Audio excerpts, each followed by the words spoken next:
Star Tamil செய்திகள். முதலில் தலைப்புச் செய்திகள்.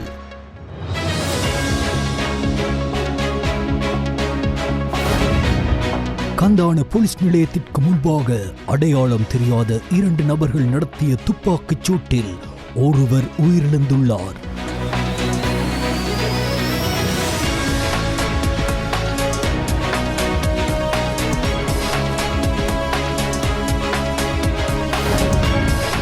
செம்மணி விசாரணைகளுக்கு அரசாங்கம் முழு ஒத்துழைப்பு வழங்கும் அமைச்சரவை பேச்சாளர் தெரிவிப்பு.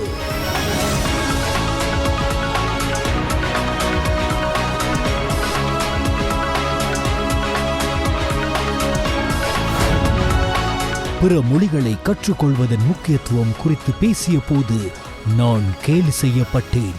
எதிர்க்கட்சித் தலைவர் சஜித் பிரேமதாச தெரிவிப்பு.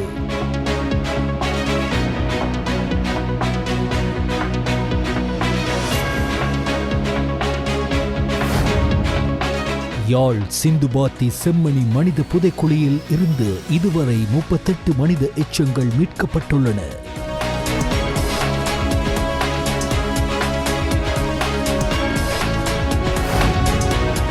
பாதுகாப்பு செயலாளரை சந்தித்தார் மாலைதீவு பாதுகாப்பு ஆலோசகர்.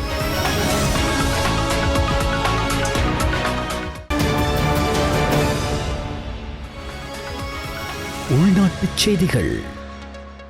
கந்தானை போலீஸ் நிலையத்திற்கு முன்பாக அடையாளம் தெரியாத 2 நபர்கள் நடத்திய துப்பாக்கி சூட்டில் ஒருவர் உயிரிழந்துள்ளார். இன்று காலை 10 மணியளவில் கந்தானை போலீஸ் நிலையத்திற்கு முன்பாக அடையாளம் தெரியாத இருவர் T56 ரக துப்பாக்கியால் இவ்வாறு துப்பாக்கி பிரயோகத்தை மேற்கொண்டுள்ளனர். காரில் பயணித்த ஒருவரை இலக்கு வைத்து துப்பாக்கி சூடு நடத்தப்பட்டுள்ளதாக போலீசார் தெரிவித்தனர். இந்த துப்பாக்கி சூடு சம்பவத்தில் காரில் பயணித்த இருவர் காயமடைந்த நிலையில் சிகிச்சைக்காக ராகம போதனா வைத்தியசாலையில் அனுமதிக்கப்பட்டனர். காயமடைந்த 2 பேரில் ஒருவர் உயிரிழந்துள்ளதாக போலீசார் தெரிவித்தனர். மேலும் சம்பவத்தில் காயமடைந்த மற்றைய நபர் மறைந்த முன்னாள் அமைச்சர் மங்கள சமரவீரவின் பிரத்யேக செயலாளராக பணியாற்றிய வலி சமீர என்ற சமீரா மனஹார என்று தெரியவந்துள்ளது.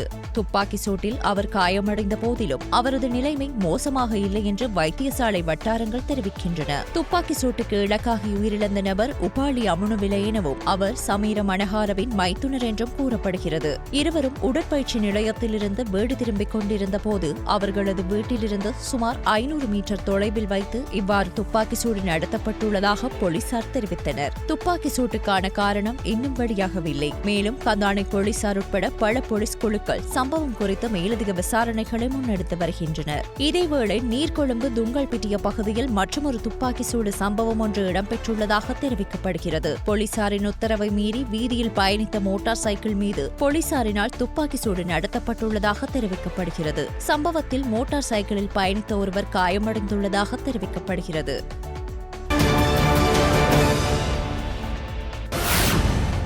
செம்மணி சிந்துபாத்தி மனித புதைக்குழி விவகாரம் தொடர்பில் முன்னெடுக்கப்படும் வழக்கு விசாரணைகளுக்கு அரசாங்கத்தின் சார்பில் வழங்கப்படக்கூடிய சகல ஒத்துழைப்புகளும் வழங்கப்படும் என்று அமைச்சரவை பேச்சாளர் அமைச்சர் நலிந்த ஜெயதிச தெரிவித்தார்.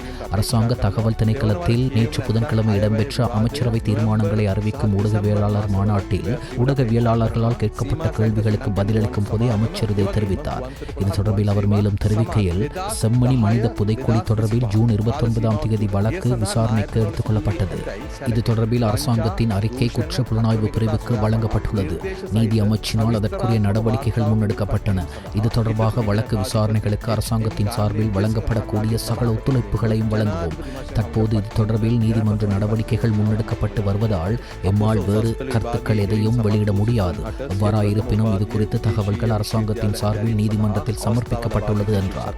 செம்மணி சிந்துபாத்தி பகுதியில் இனங்காணப்பட்ட மனித புதைக்குழியில் 2ஆம் கட்ட அகழ்வு பணிகள் தற்போது முன்னெடுக்கப்பட்டு வருகின்றன. கடந்த வாரம் சிறுவர்கள் பயன்படுத்தக்கூடியவாறான நீல நிற பையொன்று மீட்கப்பட்ட நிலையில் நேற்று முன்தினம் பொம்மை உள்ளிட்டவையும் மீட்கப்பட்டுள்ளன. தற்போது இவை தொடர்பில் பரவலாக பேசப்பட்டு வரும் நிலையிலேயே அரசாங்கம் தனது நிலைப்பாட்டை இவ்வாறு அறிவித்துள்ளமை குறிப்பிடத்தக்கது.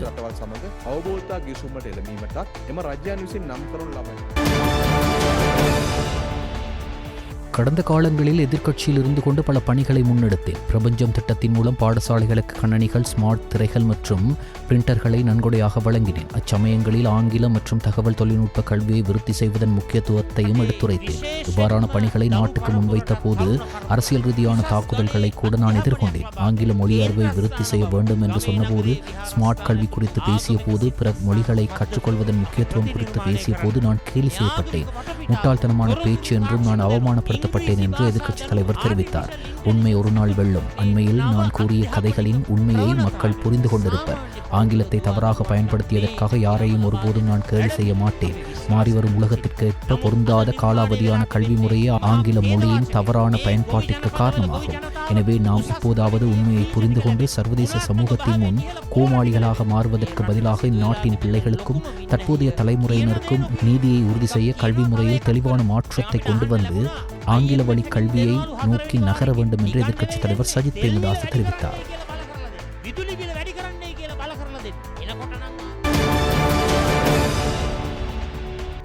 செம்மணி மனித புதைக்குழி அருகில் செய்மதி படம் மூலம் மனித புதைக்குழி இருக்கலாம் என சந்தேகிக்கப்படும் மற்றொரு பகுதி அகழ்வு பணிக்காக நேற்று புதன்கிழமை தயார் செய்யப்பட்ட நிலையில் இன்று வியாழக்கிழமை அங்கு அகழ்வு பணிகள் ஆரம்பமாகியது. செம்மணி சிந்துபாத்தி மனித புதைக்குழி அகழ்வு பணிகள் தொடர்பாக நேற்று ஊடகங்களுக்கு கருத்து தெரிவித்த போதே சட்டத்தரணி ரணிதா ஞானராஜா இதனை தெரிவித்தார். அவர் மேலும் தெரிவிக்கையில், செம்மணி மனித புதைக்குழி அகழ்வு பணி இன்றோடு 7 நாட்களை பூர்த்தி செய்கிறது. ஏற்கனவே அடையாளப்படுத்தப்பட்ட 33 மனித எலும்புக்கூட்டு தொகுதிகளோடு நேற்று முன்தினம் அகழ்வு செய்து துப்புரவாக்கப்பட்ட எலும்புக்கூடுகளில் புதிதாக 4 முழுமையான எலும்புக்கூடுகள் நேற்று அடையாளம் காணப்பட்டு இலக்கமிடப்பட்டது. இதுவரையிலும் 30 முழுமையான எலும்புக்கூடுகள் அகழ்ந்தெடுக்கப்பட்டதுடன் 4 முழுமையான குழப்பகரமான நிலையில் உள்ள எலும்புக்கூடுகள் அகழ்ந்தெடுக்கப்பட்டுள்ளன. அகழ்வு பணிகள் காலை 7 மணியிலிருந்து மாலை வரை நடைபெற்றது. செம்மணி மனித புதைக்குழி பகுதி அருகில் செய்மதி படம் மூலம் சந்தேகத்திற்கிடமான பகுதியொன்று தொல்லியல் பேராசிரியர் ராஜ் சோமதேவவினால் அடையாளப்படுத்தப்பட்டு நீதிமன்றத்திற்கு தெரிவிக்கப்பட்டிருந்தது. அங்கும் மனித உடல்கள் புதைக்கப்பட்டிருக்கலாம் என்று சந்தேகம் உள்ளது. அதன் அடிப்படையில் அந்த பகுதியை சுத்தப்படுத்தி அகழ்வு பணிகளை மேற்கொள்வதற்கான ஆரம்ப கட்ட பணிகள் நேற்று முதல் முன்னெடுக்கப்பட்டது. யாழ்ப்பாண பல்கலைக்கழக தொல்லியல் துறை மாணவர்களின் பங்களிப்போடு அந்த பகுதி விசேடமாக பேராசிரியர் ராஜ் சோமதேவவினால் அகழ்வு பணிக்காக தயார் செய்யப்பட்டது என்றார்.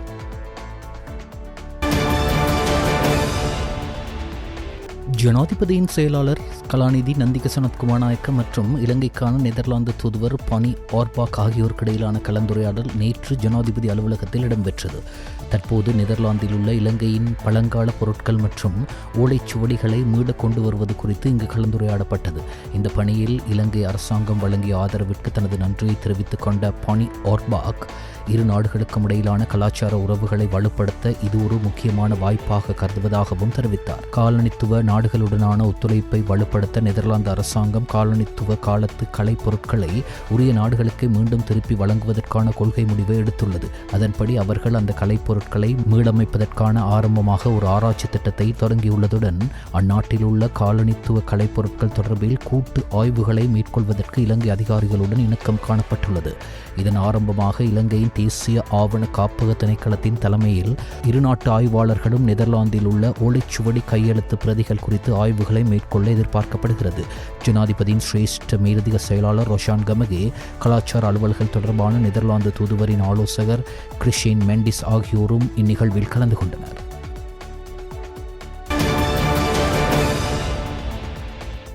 கொழும்பில் உள்ள மாலைத்தீவு உயர்ஸ்தானிகர் ஆலயத்தின் பாதுகாப்பு ஆலோசகர் கர்னல் அசன் ஹமீர், பாதுகாப்பு செயலாளர் ஏர் வைஸ் மார்ஷல் சம்பத் தூய கொந்தாவை நேற்று பாதுகாப்பு அமைச்சில் மரியாதை நிமித்தம் சந்தித்தார். பாதுகாப்பு செயலாளர் கர்னல் அமீரை அன்புடன் வரவேற்று அவருடன் சிநேகபூர்வ கலந்துரையாடலில் ஈடுபட்டார். மேலும் இதன்போது இலங்கைக்கும் மாலைத்தீவுக்கும் இடையிலான பாதுகாப்பு துறையில் இருதரப்பு உறவுகளை மேம்படுத்துதல் மற்றும் ஆழமான ஒத்துழைப்பை வளர்ப்பது குறித்து கலந்துரையாடினர். இந்நிகழ்வில் பாதுகாப்பு அமைச்சின் இராணுவ தொடர்பு அதிகாரியும் கலந்து கொண்டார். பிராந்திய அமைதி, பாதுகாப்பு மற்றும் பரஸ்பர புரிதலை மேம்படுத்துவதில் இரு நாடுகளின் நீண்டகால நட்பு மற்றும் பகிரப்பட்ட ஆர்வத்தை இச்சந்திப்பு அடிக்கோடிட்டு காட்டுகிறது. கொரிய குடியரசின் E8 விசா வகையில் கீழ் இலங்கைக்கு தொழிலாளர்களை ஈடுபடுத்துவதற்கு வசதி அளிக்கும் முன்னோடி கருத்திட்டத்தை நடைமுறைப்படுத்துவதற்காக 2025 பிப்ரவரி மாதம் 19ஆம் தேதி அன்று இடம்பெற்ற அமைச்சரவை கூட்டத்தில் அங்கீகாரம் வழங்கப்பட்டுள்ளது.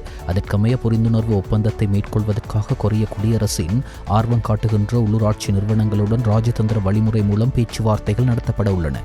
கொரிய குடியரசின் யோங் வால் உள்ளூராட்சி நிறுவனத்துடன் மேற்கொள்ளப்பட்ட பேச்சுவார்த்தைகளின் பயனாக இரு தரப்பினருக்கிடையில் புரிந்துணர்வு ஒப்பந்தத்தை மேற்கொள்வதற்கு முன்மொழியப்பட்டுள்ளது. உத்தேச புரிந்துணர்வு ஒப்பந்தத்தின் மூலம் இலங்கையர்களுக்கு பருவகால தொழிலாளர் வேலை திட்டத்தின் கீழ் குறுகிய காலம் 5 மாதம் தொடக்கம் 8 மாதங்கள் வரை யோங் வால் பிராந்தியத்தில் விவசாயம் மற்றும் மீன்பிடி கிராமங்களில் தொழில் புரிந்து வருமானம் ஈட்டிக் கொள்வதற்கும் மற்றும் எமது நாட்டுக்கு வெளிநாட்டு செலாவணியை ஈட்டிக் கொள்வதற்கும் வாய்ப்பு கிடைக்கின்றது. உத்தேச புரிந்துணர்வு ஒப்பந்தத்திற்கு சட்டமா அதிபரின் ஒப்புதல் கிடைக்கப்பெற்றுள்ளது. அதன்படி தேவையான ஒப்பந்தங்களில் கையெழுத்திட்ட பிறகு இலங்கை வெளிநாட்டு வேலைவாய்ப்பு பணியகம் தகுதி வாய்ந்த தொழிலாளர்களை ஆட்சேர்ப்பு செய்து விரைவில் தென்கொரியாவுக்கு அனுப்பும் என்று இலங்கை வெளிநாட்டு வேலைவாய்ப்பு பணியகத்தின் தலைவர் கோசல விக்ரமசிங்க தெரிவித்தார். இந்த நோக்கத்திற்காக வேறு எந்த வெளித்தரப்பினருக்கும் பணம் அல்லது கடவுச்சீட்டுகளை வழங்குவதை தவிர்க்குமாறும் கோசல விக்ரமசிங்க வலியுறுத்தியுள்ளார்.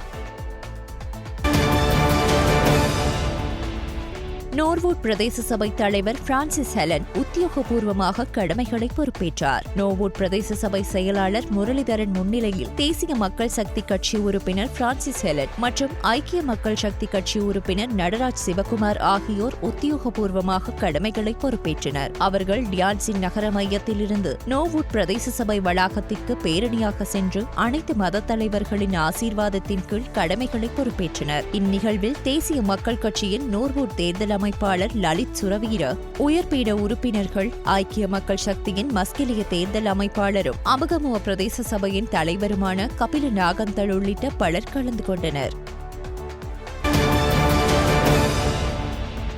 விளக்கமறியலில் வைக்கப்பட்டிருந்த மர்வின் சில்வா உள்ளிட்ட மூவரை பிணையில் விடுதலை செய்ய கம்பஹா மேல் நீதிமன்றம் உத்தரவிட்டுள்ளது. மர்வின் சில்வா சமர்ப்பித்த பிணை மனு இன்று கம்பஹா மேல் நீதிமன்ற நீதிபதி WKD விஜயரத்ன முன்னிலையில் பரிசீலிக்கப்பட்ட போதே குறித்த உத்தரவு பிறப்பிக்கப்பட்டது. இதன்போது மர்வின் சில்வா, ஜயந்த கப்ரால் மற்றும் நவீன் வீரகோன் ஆகிய 3 பிரதிவாதிகளுக்கும் பிணை வழங்கப்பட்டது. குறித்த மூவரும் தலா 2 லட்சம் ரூபாய் ரொக்க பிணையிலும் தலா 50 லட்சம் ரூபாய் பெறுமதியான 5 சரீர பிணைகளிலும் விடுவிக்கப்பட்டனர்.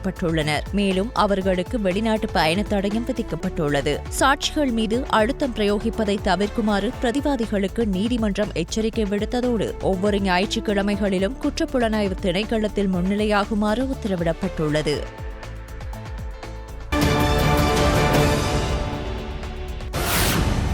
அமெரிக்க ஜனாதிபதி டொனால்ட் ட்ரம்ப் அறிவித்த தீர்வை வரிகளுக்கு ஜூலை 9ஆம் தேதிக்கு முன்னர் ஏதேனும் ஒரு வகையான சலுகை கிடைக்கும் என அரசாங்கம் நம்புவதாக அமைச்சரவை ஊடக பேச்சாளர் அமைச்சர் நலிந்த ஜெயதிச தெரிவித்துள்ளார். இத்தொடர்பில் அமைச்சர் மேலும் தெரிவிக்கையில், தற்போதைய அரசாங்கத்தின் தலையீட்டின் அடிப்படையில் அதிகரித்த வரி நடைமுறைக்கு வருவதற்கு முன்பு இலங்கை சில நன்மைகளை பெற முடியும். வரி விதித்ததை குறைக்க நிகழ்நிலை மூலம் இலங்கை அதிகாரிகள் பல சுற்று பேச்சுவார்த்தைகளை நடத்தியுள்ளனர். இதேவேளை இலங்கைக்கு 44% வரியை விதித்தமையும் குறிப்பிடத்தக்கது என்று அமைச்சரவை ஊடக பேச்சாளர் தெரிவித்தார்.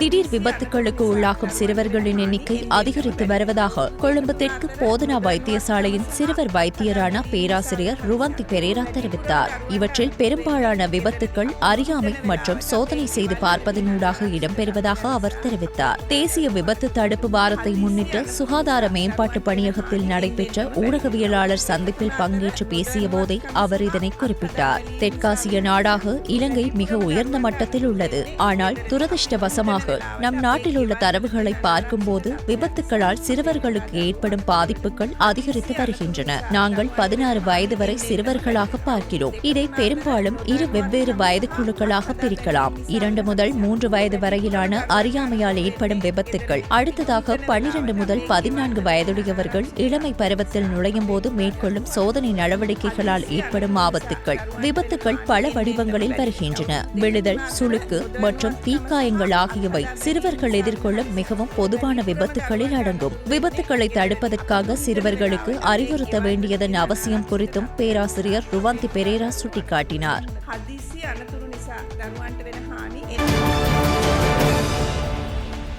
இலங்கையர்கள் அனைவருக்கும் ஸ்டார்லிங்க் செயற்கைக்கோள் இணைய சேவையை வழங்கியதற்காக அதன் நிறுவனர் மற்றும் தலைமை நிர்வாக அதிகாரி எலான் மாஸ்கிற்கு முன்னாள் ஜனாதிபதி ரணில் விக்ரமசிங்க நன்றி தெரிவித்துள்ளார்.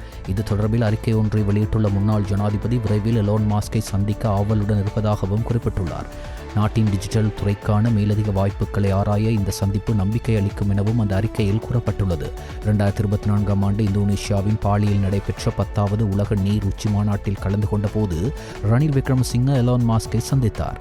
இது இலங்கைக்கு ஸ்டார்லிங்க் செயற்கைக்கோள் இணைய சேவையை பெறுவதற்கான செயல்முறையின் தொடக்கமாகும். உலக புகழ்பெற்ற தொழிலதிபர் எலான் மாஸ்க் தனது எக்ஸ் கணக்கில் பதிவிட்டுள்ள செய்தியில் ஸ்டார்லிங்க் இணைய சேவை இப்போது இலங்கையில் செயற்பட்டு வருவதாக குறிப்பிட்டார். இலங்கையில் செயற்கைக்கோள்கள் தொழில்நுட்பத்தை பயன்படுத்தி இணைய சேவைகளை வழங்குவதற்காக இலங்கை தொலைத்தொடர்புகள் ஒழுங்குபடுத்தும் ஆணைக்குழு 2024 ஆண்டு ஸ்டார்லிங்க் நிறுவனத்திற்கு தொலைத்தொடர்பு சேவை வழங்குனர் உரிமத்தை வழங்கியது. ஸ்டார்லிங்க் இணைய சேவை இலங்கையில் தற்போது ஃபைபர் தொழில்நுட்ப இணைய சேவையை விட பல மடங்கு வேகமானது.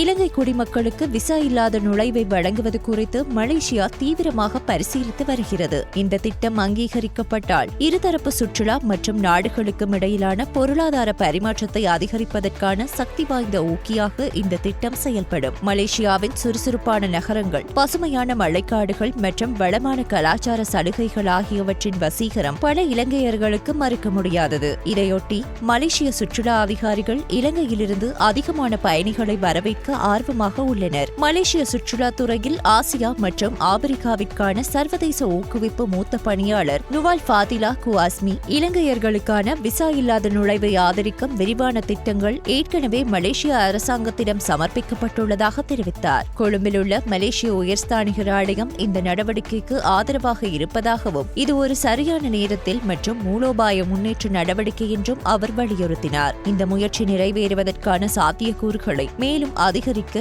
இலங்கை அரசாங்கத்திடமிருந்து முறையான ராஜதந்திர கோரிக்கையை அஸ்மி ஊக்குவித்தார். தொற்று நோய்க்கு பிறகு பொருளாதார வளர்ச்சி மற்றும் சுற்றுலா மீட்சிக்கு சேவை செய்யும் வகையில் பயண கொள்கையை மறுவடிவமைப்பதற்கான பரந்த மலேசிய உத்தியை அவரது கருத்துக்கள் அடிக்கோடிட்டு காட்டுகின்றன. இதேவேளை மலேசிய சுற்றுலா துறையில் ஆசியா மற்றும் ஆப்பிரிக்காவிற்கான சர்வதேச ஊக்குவிப்பு பிரிவை பிரதிநிதித்துவப்படுத்தும் கல்ஹெல்மி முகமட் 2024 ஆண்டில் 58,000க்கும் மேற்பட்ட இலங்கையர்கள் மலேசியாவிற்கு வருகை தந்ததாகவும் இது 2019 ஒப்பிடும்போது 122% அதிகரிப்பை குறிக்கிறது என்றும் எடுத்துரைத்தார்.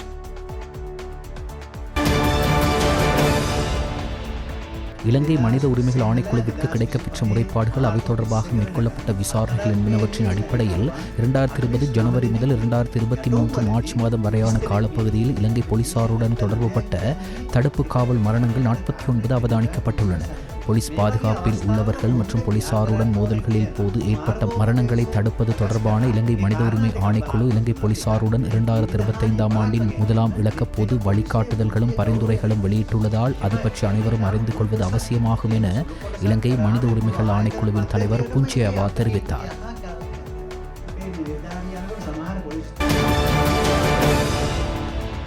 இலங்கை முழுவதும் உள்ள பல்கலைக்கழக அமைப்பு மற்றும் பிற உயர்கல்வி நிறுவனங்களுக்குள் நடைபெறும் பகடிவதை மட்டுமல்லாமல் அனைத்து வகையான வன்முறைகளையும் விசாரிக்குமாறு பிரதமர் கலாநிதி ஹரணி அமரசூரிய அதிகாரிகளுக்கு அறிவுறுத்தியுள்ளார். பகடிவதை மற்றும் வளாக வன்முறையை ஒழிப்பதற்கான தேசிய பணிக்குழு உறுப்பினர்களுடன் கல்வி அமைச்சில் நடைபெற்ற சந்திப்பின் போது பேசிய பிரதமர் அமரசூரிய நடைமுறை பரிந்துரைகளை உருவாக்கி இந்த பிரச்சினைகளை தடுக்க உடனடி நடவடிக்கையை தொடங்க வேண்டியதன் அவசியத்தை வலியுறுத்தினார். 3 வருட காலத்திற்கு நியமிக்கப்பட்ட பணிக்குழு கல்வி மற்றும் கல்விசாரா ஊழியர்கள் மற்றும் மாணவர்களால் ஏற்படும் வன்முறை சம்பவங்களை ஆராய்ந்து தகுந்த நடவடிக்கைகளை எடுக்க தேவையான அதிகாரம் மற்றும் அரசின் ஆதரவுடன் அதிகாரம் அளிக்கப்படும் என்று அவர் மீண்டும் உறுதிப்படுத்தினார். வன்முறையை சமாளிக்க புதுப்பிக்கப்பட்ட சட்ட கட்டமைப்புகள் மற்றும் வழிமுறைகள், மனநிலையை மாற்றும் திட்டங்கள் ஆகியவற்றுக்கு அழைப்பு விடுத்து குறுகிய கால மற்றும் நீண்ட கால உத்திகள் இரண்டின் அவசியத்தையும் பிரதமர் அமரசூரிய வலியுறுத்தினார். சட்ட நடவடிக்கை மட்டும் போதாது என்றும் தடுப்பு கல்வி நடவடிக்கைகளும் ஏற்றுக்கொள்ளப்பட வேண்டும் என்றும் அவர் குறிப்பிட்டார்.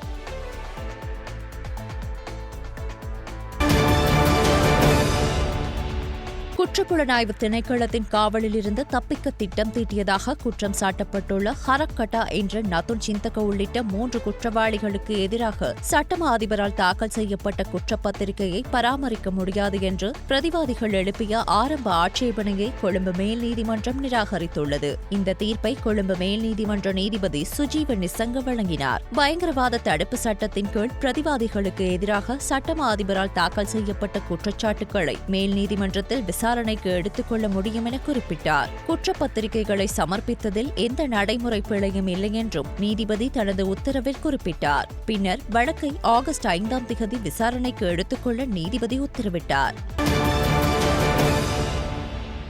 2026ஆம் ஆண்டுக்கான வரவு செலவு திட்டத்தை தயாரித்தல் தொடர்பான யோசனைக்கு நேற்று இடம்பெற்ற அமைச்சரவைக் கூட்டத்தில் ஒப்புதல் அளிக்கப்பட்டது.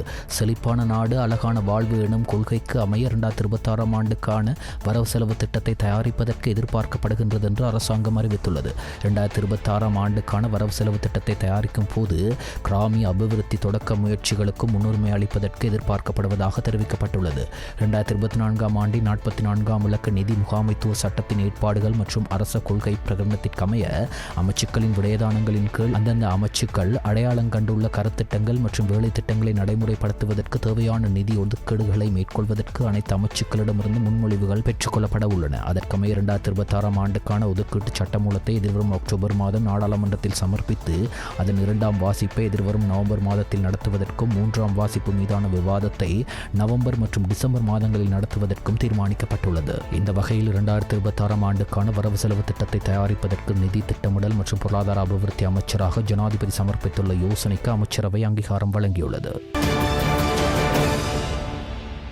வெண்ணப்பூவில் 202 மில்லியன் ரூபாவுக்கும் அதிகமான பெறுமதியுடைய கேரளா கஞ்சாவுடன் சந்தேக நபர்கள் 3 கைது செய்யப்பட்டுள்ளனர். இலங்கை கடலோர காவல்படை, இலங்கை கடற்படை மற்றும் போலீஸ் போதைப்பொருள் ஒழிப்பு பணியகத்துடன் இணைந்து வெண்ணப்புவ போலவத்த பகுதியில் நேற்று விசேட தேடுதல் நடவடிக்கையை முன்னெடுத்திருந்தது. இதன்போது 900 கிலோகிராமுக்கும் அதிகமான கேரள கஞ்சா, 2 வெளிநாட்டு கைத்துப்பாக்கிகள், 4 மெகசீன்கள், 40 தோட்டாக்கள் ஆகியவற்றை ஏற்றிச் சென்ற ஒரு கேப் மற்றும் இந்த சம்பவத்துடன் தொடர்புடைய கார் ஒன்றுடன் சந்தேக நபர்கள் 3 பேர் கைது செய்யப்பட்டனர். அதன்படி இலங்கை கடலோர காவல்படைக்கு கிடைத்த நம்பகமான ரகசிய தகவலின் அடிப்படையில் வெண்ணப்புவ போலவத்த பகுதியில் நடத்தப்பட்ட விசேட சோதனை நடவடிக்கையின் போது அந்த பகுதி வழியாக பயணித்த சந்தேகத்திற்கிடமான ஒரு கேப் வாகனத்தை சோதனை செய்த போதே மேற்படி சந்தேக நபர்கள் கைது செய்யப்பட்டனர். மேலும் கைது செய்யப்பட்ட சந்தேக நபர்கள் 44 முதல் 51 வயதுக்கு உட்பட்ட உடுக்குளம், போத்தானிகம மற்றும் அனுராதபுரம், ஹேலகம ஆகிய பகுதிகளைச் சேர்ந்தவர்கள் என அடையாளம் காணப்பட்டனர். கைப்பற்றப்பட்ட கேரள கஞ்சா, கைத்துப்பாக்கிகள், மெகசீன்கள் மற்றும் தோட்டாக்கள், போக்குவரத்துக்காக பயன்படுத்தப்பட்ட வாகனங்கள் ஆகியவற்றுடன் சந்தேக நபர்கள் மேலதிக சட்ட நடவடிக்கைகளுக்காக கொழும்பு போதைப்பொருள் ஒழிப்பு பணியகத்திடம் ஒப்படைக்கப்பட்டுள்ளனர். கல்கிஸ்ஸ கடற்கரை பகுதியில் அடையாளம் தெரியாத ஆணொருவரின் சடலம் மீட்கப்பட்டுள்ளதாக போலீசார் தெரிவித்தனர். உயிரிழந்த நபர் இதுவரையில் அடையாளம் காணப்படாத நிலையில் சடலம் தற்போது களபுவில வைத்தியசாலையின் பிரேத அறையில் வைக்கப்பட்டுள்ளது. சம்பவம் தொடர்பான மேலதிக விசாரணைகளை கல்கிஸ்ஸ போலீசார் மேற்கொண்டு வருகின்றனர். மன்னார் போலீஸ் பிரிவுக்கு உட்பட்ட உளுதுவாங் கடற்கரை பகுதியில் கரையொதுங்கிய நிலையில் ஆணொருவரின் சடலம் கண்டுபிடிக்கப்பட்டதாக மன்னார் போலீசார் தெரிவித்தனர். மரணித்தவர் இதுவரை அடையாளம் காணப்படவில்லை என்பதோடு நீல நிற காட்சட்டை மற்றும் சிவப்பு கோடு நீல நிற டி-ஷர்ட் அணிந்துள்ளதாக போலீசார் தெரிவித்தனர். நீதவான் விசாரணையின் பின்னர் சடலம் மன்னார் வைத்தியசாலையின் பிரேத அறையில் வைக்கப்பட்டுள்ளது. சம்பவம் தொடர்பான மேலதிக விசாரணைகளை மன்னார் போலீசார் மேற்கொண்டு வருகின்றனர். பொகவந்தலாவா கொட்டியாகல தேயிலை தோட்டத்தில் அடையாளம் தெரியாத ஆணொருவரின் சடலம் மீட்கப்பட்டுள்ளது. குறித்த தோட்டத்தில் தேயிலை பறித்துக் கொண்டிருந்த தொழிலாளர்கள் குழுவினர் அப்பகுதியில் ஒருவர் சடலமாக இருப்பதைக் கண்டு போலீசாருக்கு தகவல் வழங்கியுள்ளனர். உயிரிழந்தவர் டிகோயா என்ஃபீல்ட் தோட்டத்தை சேர்ந்த 73 வயதான கருப்பன் வீரப்பன் என போலீசார் தெரிவித்துள்ளனர். உயிரிழந்தவர்களின் பிள்ளைகள் தெரிவிக்கையில், எமது தந்தை சுகவீனமடைந்து டிகோயா ஆதார மருத்துவமனையில் சிகிச்சை பெற்று வந்தார் என்று தெரிவித்தனர். சடலம் டிகோயா ஆதார வைத்தியசாலையின் பிரேத அறையில் வைக்கப்பட்டுள்ளது. சம்பவம் தொடர்பான மேலதிக விசாரணைகளை பொகவந்தலாவ போலீசார் மேற்கொண்டு வருகின்றனர். மீனவர்கள் எதிர்நோக்கும் சவால்களுக்கு விரைவான தீர்வுகளை வழங்கும் நோக்கில் கடற்றொழில் நீரியல் மற்றும் கடல் வளங்கள் பிரதி அமைச்சர் ரத்ன கமகே தலைமையில் நேற்று அமைச்சின் கேட்போர் கூடத்தில் விசேட கலந்துரையாடல் ஒன்று இடம்பெற்றது. கலந்துரையாடலில் கடற்றொழில் அமைச்சின் செயலாளர் கலாநிதி PK கோலித்த கமல் ஜினதாச, இலங்கை மீன்பிடி துறைமுக கூட்டுத்தாபனத்தின் தலைவர் PAP கபில பமுனுஆராய்ச்சி உள்ளிட்ட சிரேஷ்ட அதிகாரிகள், அனைத்து துறைமுகங்களின் முகாமையாளர்கள் மற்றும் மாவட்ட பிரதிநிதிகள் கலந்து கொண்டனர். மீன்பிடி துறைமுகங்களில் நிலவும் பிரச்சினைகள் குறித்து இங்கு விரிவாக கவனம் செலுத்தப்பட்டது. குறிப்பாக செயற்பாட்டில் உள்ள 22 மீன்பிடி துறைமுகங்களில் வசதிகள் போதியதாக இல்லாமை, அதிகபட்ச சேவைகள் கிடைக்கப்பெறாமை மற்றும் துறைமுக பகுதிகளில் நிலவும் டெங்கு பிரச்சினை என்பன குறித்து கலந்துரையாடப்பட்டது. இக்கலந்துரையாடலில் மீன்பிடி துறைமுகங்களின் அத்தியாவசிய பணிகளை நிறைவு செய்வதற்காக அமைச்சரவை அங்கீகாரத்துடன் 750 மில்லியன் ரூபாய் நிதி ஒதுக்கப்பட்டுள்ளதாக பிரதி அமைச்சர் விசேடமாக தெரிவித்தார். இந்த நிதி மீன்பிடி துறைமுகங்களின் முக்கியமான தேவைகளை பூர்த்தி செய்ய பயன்படுத்தப்படவுள்ளதுடன் இது தொடர்பில் துறைமுக முகாமையாளரிடம் அத்தியாவசிய விடயங்கள் குறித்து வினவப்பட்டது. மறைந்த முன்னாள் அமைச்சர் காமினி லொகுகேவின் இறுதி சடங்குகள் இன்று பிற்பகல் மாவீந்திர தொலைவத்த மயானத்தில் நடைபெற்றது. அவரது உடல் பிலியந்தலை மாவீந்திர பகுதியிலுள்ள அவரது வீட்டில் அஞ்சலிக்காக வைக்கப்பட்டு பிற்பகல் மாவீந்திர மயானத்தில் தகனம் செய்யப்பட்டது. மூத்த அரசியல்வாதியும் ஸ்ரீலங்கா சுதந்திர கட்சியின் நீண்டகால உறுப்பினரும் பின்னர் ஸ்ரீலங்கா பொதுஜன பெரமுனவின் உறுப்பினருமான லொகுகே விளையாட்டு, எரிசக்தி மற்றும் போக்குவரத்து அமைச்சர் உட்பட பல அமைச்சர் பதவிகளை வகித்துள்ளார். அவர் பலமுறை கொழும்பு மாவட்டத்தை பாராளுமன்றத்தில் பிரதிநிதித்துவப்படுத்தியதோடு தேசிய அரசியலில் ஒரு முக்கிய நகராகவும் திகழ்ந்தார். ஹேவாஹெட்ட நகரிலிருந்து மூக்குலோயா தோட்டத்திற்கு சென்ற முச்சக்கர வண்டி ஒன்று திடீரென தீப்பற்றி எரிந்துள்ளது. ஹேவாஹெட்ட நகரில் வாடகைக்கு மக்களை ஏற்றிக் கொண்டு சென்ற முச்சக்கர வண்டி ரூக்வூட் தோட்ட பகுதியில் திடீரென தீப்பற்றி எரிந்துள்ளது. முச்சக்கர வண்டியில் உள்ள மின் இணைப்புகளில் ஏற்பட்ட கோளாறு காரணமாக இவ்வாறு தீப்பற்றி எரிந்து இருக்கலாம் என்று தெரிவிக்கப்படுகிறது. சம்பவம் தொடர்பில் மேலதிக விசாரணைகளை ரிகிலகஸ்கட போலீசார் மேற்கொண்டு வருகின்றனர்.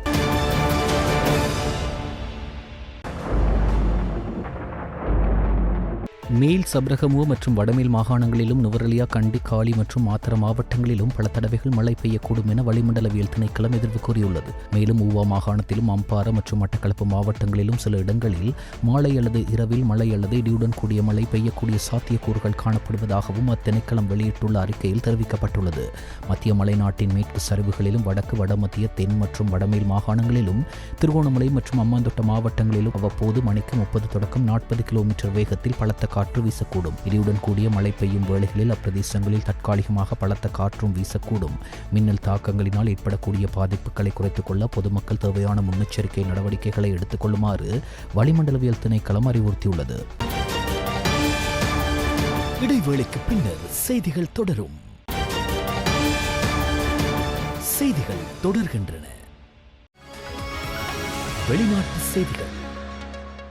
26,000 அடி உயரத்தில் பறந்து கொண்டிருந்த விமானம் திடீரென சரிந்ததால் பயணிகள் கண்ணீர் விட்டு கதறியுள்ளனர். ஜப்பான் ஏர்லைன்ஸுக்கு சொந்தமான போயிங் 737 விமானம் ஒன்று சீனாவின் ஷங்காய் விமான நிலையத்திலிருந்து புறப்பட்டுள்ளது. இதில் விமான பணியாளர்கள் உட்பட 191 பேர் பயணம் செய்ததாக கூறப்படுகிறது. ஜப்பான் தலைநகர் டோக்கியோவை நோக்கி 26,000 அடி உயரத்தில் பறந்த இந்த விமானம் திடீரென கீழே சரிய தொடங்கியுள்ளது. விமானத்தில் ஏற்பட்ட தொழில்நுட்ப கோளாறு காரணமாக 10 நிமிடங்களில் 36,000 அடியிலிருந்து 10,500 அடிக்கு விரைவாக கீழே இறங்கியுள்ளது. கேபினில் ஏற்பட்ட அழுத்தம் காரணமாக பயணிகள் உடனடியாக ஆக்சிஜன் மாஸ்க் அணிந்து கொள்ள அறிவுறுத்தப்பட்டனர். விமானம் தரையில் மோதி விபத்தை சந்திக்கப் போகிறது என பயந்த பயணிகள் பலரும் உடனடியாக தங்கள் குடும்பத்தினருக்கு உயில், வங்கி கடவு சொல் மற்றும் காப்பீட்டு தகவல்கள் போன்ற தனிப்பட்ட விவரங்களுடன் இறுதி தகவலை அனுப்ப தொடங்கியுள்ளனர். மேலும் விமானிகள் உடனடியாக அவசர நிலையை அறிவித்து ஒசாகாவில் உள்ள கன்சாய் சர்வதேச விமான நிலையத்தில் பாதுகாப்பாக இறக்கினர். இதில் பயணிகள் யாருக்கும் எந்த காயமும் ஏற்படவில்லை. பயணிகளுக்கு இரவு தங்குமிடம் மற்றும் போக்குவரத்து இழப்பீடாக 15,000 yen வழங்கப்பட்டது. இந்தோனேஷிய பாலி தீவு அருகே 65 பேரை ஏற்றி சென்ற கப்பல் கவிழ்ந்து விபத்துக்குள்ளானதில் 4 பேர் உயிரிழந்ததோடு 38 பேர் காணாமல் போயுள்ளனர். மேலும் குறித்த நீரில் மூழ்கிய படகிலிருந்து 23 பேர் காப்பாற்றப்பட்டதாக தேடல் மற்றும் மீட்பு பிரிவு தெரிவித்துள்ளது. கிழக்கு ஜாவா மாகாணத்தின் பன்யுவாங்கி துறைமுகத்திலிருந்து பாலிக்கு புறப்பட்ட கப்பல் சுமார் அரை மணி நேரத்திற்கு பிறகு மூழ்கியதாக அந்த நிறுவனம் தெரிவித்துள்ளது. படகில் 53 பயணிகளோடு 12 பணியாளர்கள் மற்றும் 22 வாகன உபகரணங்கள் இருந்ததாக அந்த நிறுவனம் தெரிவித்துள்ளது. காணாமல் போனவர்களை தேடும் பணி தொடர்ந்து நடைபெற்று வருகிறது. இருப்பினும் பலத்த நீரோட்டம் மற்றும் காற்று காரணமாக இந்த விபத்து ஏற்பட்டிருக்கலாம் என அந்த நிறுவனம் தெரிவித்துள்ளது. 17,000க்கும் மேற்பட்ட தீவுகளை கொண்ட இந்தோனேஷியாவில் படகுகள் ஒரு பொதுவான போக்குவரத்து முறையாகும். மேலும் போதுமான உயிர்காக்கும் உபகரணங்கள் இல்லாமல் கப்பல்கள் அதிக சுமையுடன் பயணிகளை ஏற்றி செல்ல அனுமதிப்பது விபத்துகளுக்கு காரணமாக அமைவதாக தெரிவிக்கப்படுகிறது. வடக்கு கலிபோர்னியாவில் யோலோ கவுண்டியை அடுத்த எஸ்பார்டோ பகுதியில் பட்டாசு கிடங்கு ஒன்று திடீரென எதிர்பாராத விதமாக வெடித்து சிதறியது. குறித்த வெடி விபத்தினால் அருகிலுள்ள விளைநிலங்கள் முற்றிலும் சேதமடைந்ததோடு அங்கு வசித்து வந்தவர்களும் உடனடியாக வெளியேற்றப்பட்டனர். தகவல் அறிந்த மீட்புக் குழுவினர் உடனடியாக சம்பவ இடத்திற்கு விரைந்து சென்றதோடு ட்ரோன்கள் மூலமாகவும் அங்குள்ள நிலைமைகளை கலிபோர்னியா வனத்துறை அதிகாரிகள் கண்காணித்து வருகின்றனர். இந்த வெடி விபத்தில் 7 பேர் காணாமல் போயுள்ளதோடு அவர்களை பற்றிய விவரங்களை போலீசார் ஆராய்ந்து வருகின்றனர். விபத்திற்கான காரணம் இன்னும் வெளியாகவில்லை. அத்தோடு விபத்தினால் அங்கு கடுமையான வெப்பம் நிலவுவதால் அதன் தாக்கம் தணிந்த பின்னரே நிலைமைகளை ஆராய்வு செய்ய முடியும் என மீட்புக் குழுவினர் அறிக்கையொன்றில் தெரிவித்துள்ளனர். பங்களாதேஷ் பிரதமராக இருந்த அவாமி லீக் கட்சியின் தலைவர் ஷேக் ஹசீனாவுக்கு எதிராக கடந்த ஆண்டு மாணவர்கள் தொடர் போராட்டம் நடத்தினர். இது வன்முறையாக மாறியதை அடுத்து கடந்த ஆண்டு ஆகஸ்ட் 5ஆம் திகதி இந்தியாவில் தஞ்சமடைந்தார். அதன் பிறகு அங்கு முகமது யூனுஸ் தலைமையில் இடைக்கால அரசு அமைந்தது. இதையடுத்து சர்வதேச குற்றவியல் தீர்ப்பாயத்தில் ஹசீனா மீது பல்வேறு வழக்குகள் பதிவாகியுள்ளன. இந்த வழக்கை விசாரித்த தீர்ப்பாயம் ஹசீனா ஆஜராக உத்தரவிட்டது. ஆனால் அவர் ஆஜராகவில்லை. இதையடுத்து நீதிமன்ற அவமதிப்பு வழக்கு பதிவு செய்யப்பட்டது. இந்த நிலையில் ஐசிடியின் தலைவர் நீதிபதி முகமது குலாம் முர்துசா மஜும்தார் தலைமையிலான 3 பேர் அடங்கிய அமர்வு நீதிமன்ற அவமதிப்பு வழக்கில் ஹசீனாவுக்கு 6 மாதம் சிறை தண்டனை வழங்கி தீர்ப்பு வழங்கியது. வங்கதேசத்திலிருந்து தப்பிய பிறகு ஹசீனாவுக்கு சிறை தண்டனை வழங்கப்பட்டிருப்பது இதுதான் முதல் முறை என்பது குறிப்பிடத்தக்கது.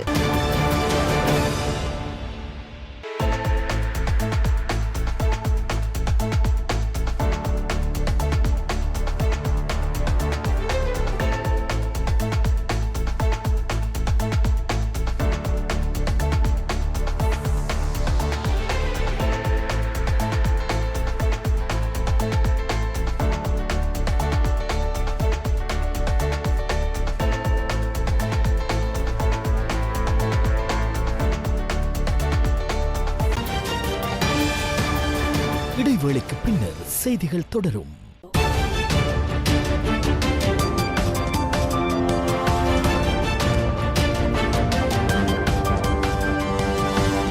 ஸ்டார் தமிழ் செய்திகள் இத்துடன் நிறைவடைகின்றன.